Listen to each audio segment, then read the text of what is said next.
اعوذ باللہ من الشیطان اللعین الرجیم بسم اللہ الرحمن الرحیم 21 فروری کو میں آپ سے مخاطب ہوں اور یہ ہمارا درس نمبر 52 ہے، اور آج بھی موت کے سلسلے میں گفتگو ہے، اور حضرت امام جعفر صادق علیہ السلام کے ارشادات کے مطابق بات ہو گئی ہے کہ امام علیہ السلام نے فرمایا کہ طبعی عمر اور وہ عمر جس سے خود انسان کم کرتا ہے، دونوں میں فرق ہے۔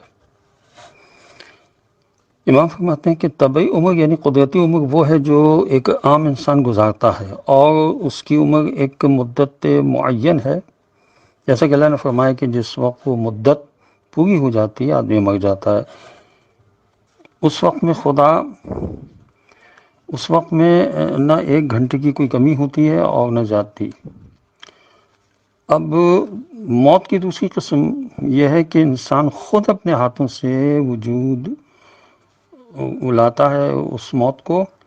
یہ موت طبعی موت سے مختلف ہے، اس کا نام خودکشی ہے۔ جو کوئی شخص خنجر سے اپنی گردن اور شہرہ کو کاٹتا ہے اور یا اپنے آپ کو گولی مار لیتا ہے، ہلاک کر لیتا ہے، وہ خدا کے مقررہ وقت پر نہیں مرتا۔ اللہ نے اس کے لیے شاید 80 یا 90 یا 100 سال کی عمر کا تعین کیا ہو، جبکہ وہ جوانی میں ایک ہی وار سے اپنی زندگی کا خاتمہ کر لیتا ہے۔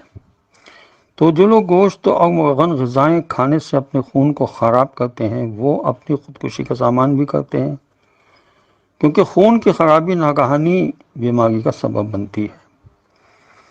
اگر اس بیماری کا سبب نہ بھی ہے تو کسی دوسری بیماری کا سبب بن جاتی ہے، لہذا پیٹ بھر کر کھانا، خصوصاً گوشت و مرغن غذائیں زیادہ کھانا خودکشی کے مترادف ہے۔ پس جو کوئی بھی سیاہ کے نتیجے میں اپنی طبعی عمر کے تقاضے سے پہلے اس دنیا سے کوچ کر جائے، وہ اللہ کے فرمان میں شامل نہیں ہے۔ تو ابو شاکر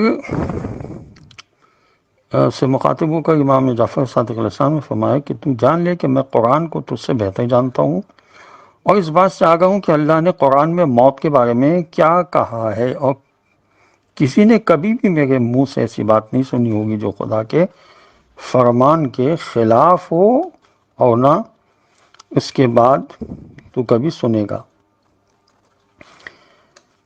آج سے 1350 برس، بلکہ اس سے بھی زیادہ ہو گئے، جب حضرت امام جعفر صادق علیہ السلام نے یہ بات کہی کہ بسیاخوری، مرغن غذائیں اور کثرت سے گوشت کھانا خون کی خرابی کا سبب بنتا ہے، جو آگے جا کر ناگہانی موت کا سبب بھی بن جاتا ہے۔ اصل یاد ہے کہ روشن دماغ اور ریسرچ اسکالر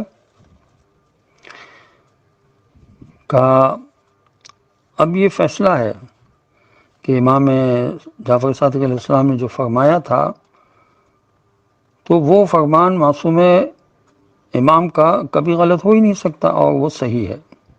اس وقت ہر دوسرا شخص بلڈ پریشر، ہارٹ اور شوگر کا مریض ہے۔ ان سب بیماریوں کا تعلق انسان کے خون سے ہے، اور اگر فقط انسان کے خون میں خرابی پیدا ہو جائے تو تمام اعضاء انسانی خراب ہو جاتے ہیں۔ اب یہ کہ حالت مرض میں زیادہ کھانا اور مر جانا، تو اس سلسلے میں کہ اصفہان میں ایک بڑا آدمی خسرو کے مرض میں یعنی خسرہ کے مرض میں مبتلا ہوا۔ علاج کے بعد پرہیز یہ تجویز ہوئی کہ بالخصوص پرخوری سے باز رہے، ورنہ مرض واپس آ سکتا ہے۔ اسی دوران میں اصفہان کے ایک بڑے عالم نے اس کے خاندان کی دعوت کی۔ جب دسترخوان پر انواع و اقسام کے رنگین و لذیذ کھانے چنے گئے تو یہ حضرت فکر میں مبتلا ہو گئے، کیونکہ اگر کھاتے ہیں تو پرہیز ٹوٹتا ہے اور یقینی ضرر کا اندیشہ ہے، اور اگر نہیں کھاتے تو خود پر بھی ناگوار تھا اور صاحب خانہ کو بھی ناگوار گزرے گا۔ آخرکار اس نے کھانے کے بارے میں قرآن مجید سے استخارہ کیا، تو سورہ نحل کی آیت نمبر 69 نکلی، جس میں شہد کی مکھی کا تذکرہ ہے کہ اللہ نے شہد کی مکھی کی طرف وحی کے وہی کی کہ سب پھل کھاؤ اور خوب شہد تیار کرو. بس پھر کیا تھا، ان صاحب نے آستینیں چڑھا لی. ایک زمانے سے پرہیز سے تو تھے ہی، اتنا کھایا کہ اگلی پچھلی سب قصیں پوری کر دی. نتیجہ یہ ہوا کہ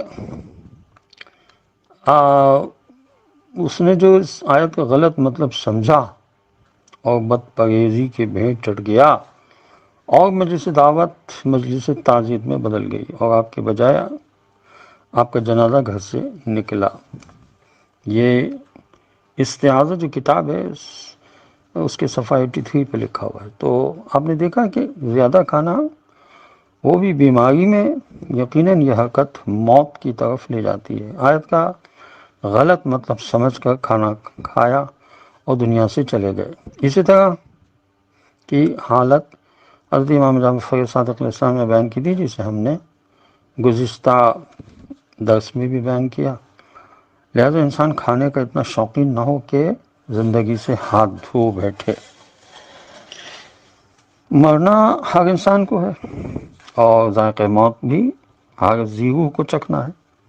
دنیا میں موجود ہر شے فنا ہو جائے گی، اور ایک وقت وہ بھی آئے گا کہ حکم الہی سے روح قبض کرنے والا خود فنا ہو جائے گا، اور کوئی بھی نہیں بچے گا سوائے محمد و آل محمد علیہ الصلوۃ والسلام کے یا خدا کے. مطلب یہ کہ آج جب یہ بات حقیقت ہے کہ موت آنا ہے، تو موت کے متعلق معلومات کا ہونا بھی ضروری ہے. چنانچہ اس کے کچھ احکامات ہیں، جیسے کہ محتضر کو قبلہ روح لٹانا واجب ہے، اور اس کا یہ فتویٰ ہے کہ جو شخص جان کنی کی حالت میں ہو، اسے احتیاط کی بنا پر روح بقبلہ لٹانا ہر مسلمان پر واجب ہے. یہ آیت اللہ سیستانی کا فتویٰ ہے کہ جو مسلمان محتضر یعنی مرنے کی حالت میں ہو، خواہ وہ مرد ہو یا عورت، بڑا ہو یا چھوٹا، اسے احتیاط کی بنا پر بصورت امکان پشت کے بل یوں لٹانا چاہیے کہ اس کے پاؤں کے تلوے قبلہ رخ ہوں. یہ آیت اللہ خوئی کا بھی فتویٰ تھا اور آیت اللہ سیستانی کا بھی فتویٰ ہے. تو محتضر جس کا دم نکل رہا ہو، اسے قبلہ رخ کیوں کرتے ہیں؟ تو اس کا بھی سبب ہے. حضرت علی نے سامنے فرمایا کہ ایک مرتبہ حضرت رسول خدا صلی اللہ علیہ وسلم اور اولاد عبد المطلب میں سے کسی کے پاس تشریف لے گئے، تو دیکھا کہ وہ جانکنی کے عالم میں ہے اور اس کا چہرہ قبلہ رخ نہیں. تو آپ صلی اللہ علیہ وسلم نے فرمایا کہ اس کا رخ قبلے کی طرف کر دو.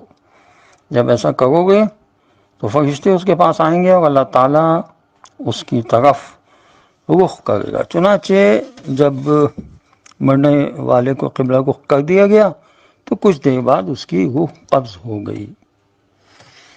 اور مومن و کافر کے عالم نظام میں سہولت اور دشواری کے بارے میں حضرت امام جعفر صادق علیہ السلام نے فرمایا کہ ابو مفضل، یہ امام کا ایک چاہنے والا تھا، اس سے مخاطب ہوگا کہ گناہوں سے بچو، اور ہمارے شیعوں سے بھی کہو کہ وہ اس سے گریز کرے، اس لیے کہ خدا کی قسم تم لوگوں میں سے کسی ایک کے لیے اس سے زیادہ جلد نقصان پہنچانے والی کوئی اور چیز نہیں ہے.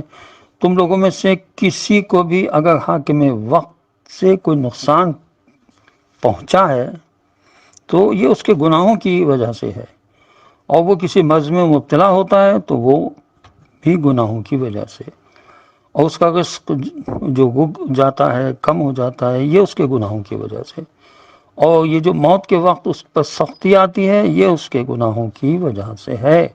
اور جو شخص اس کے پاس موجود ہوتا ہے وہ یہی سمجھتا ہے کہ یہ موت کی سختی اور گٹھن ہے، حالانکہ وہ اس کے گناہوں کی وجہ سے ہوتا ہے.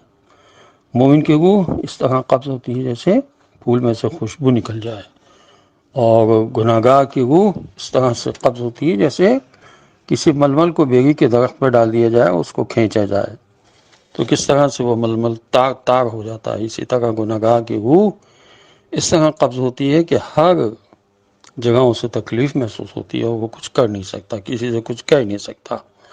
خداوند عالم ہماری اوقات کو ہمارے لیے آسان فرمائے اور ہمارے اعمال ایسے ہو جائیں کہ ائمہ معصومین علیہ الصلوۃ والسلام کی ہمیں ایسے وقت میں زیارت ہو جائے اور ان کے آنے کے بعد انشاءاللہ ہماری مشکل آسان ہو جائے گی، وہ انشاءاللہ آسانی سے قبض ہوگی۔